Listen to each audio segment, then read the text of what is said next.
आज आम्ही डीमार्टमध्ये आईस्क्रीम घेण्यासाठी गेलो होतो. एक वस्तू घ्यायला आली आणि अशा वेगवेगळ्या वस्तू खरेदी केल्या. बऱ्याच वेळा असंच होतं की आपण डीमार्टमध्ये जातो आणि वेगवेगळ्या वस्तू खरेदी घेऊन येतो करून. तर हरसाठी टी शर्ट घेतले, नाईट पॅन्ट घेतली. इथे ना आपल्या गरजेच्या वस्तू कमी किमतीमध्ये भेटतातच आणि चांगली क्वालिटीच्या असतात. हर्षच तर वेळेस तसंच असतो. तो डीमार्टमध्ये गेला तो खरेदी करणं आमचं चालू असतं, त्याचं खेळणं चालू असतं. मम्मा हे नको, मम्मा ते नको, मला हे हवं आहे, ते हवं आहे, ह्याची दरवेळेसच मस्ती असते. तर इथे हर्षला पॅन्ट घेतली, शोधते कसे आहेत ते.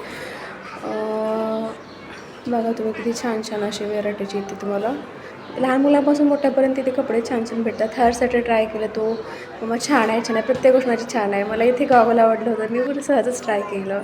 हर्षाचा टॉयस सेक्शनला तर तो तर मागच लागतो, मम्मा हे हवं आहे, ते हवं आहे, हे घे ना मम्मा पप्पा असं म्हणत असतो. आणि रडायला पण खूप लागतो, हट्ट पण खूप करतो काहीतरी म्हणून त्याला घरी घेऊन येतो. दरवेळेस त्याचे नवीन काहीतरी टॉय असतोच.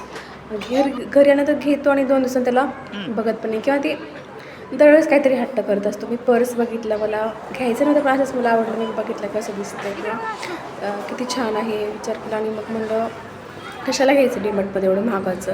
आणि बाहेर आलो तर काय सगळ्यांना माहितीच आहे, बाहेर जेव्हा डीमार्टमध्ये येतो तो आपला सगळ्यात आवडीचं म्हणजेच आपली सॉफ्टी.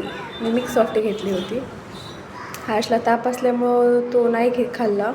सहज मला खातो करे मग थोडंसं खाल्लं आणि घरी आलो तर घरी काय काय डीमार्टमध्ये शॉपिंग काय काय केली हे खरेदी बघूयात केली चला तर. बघूया पुढच्या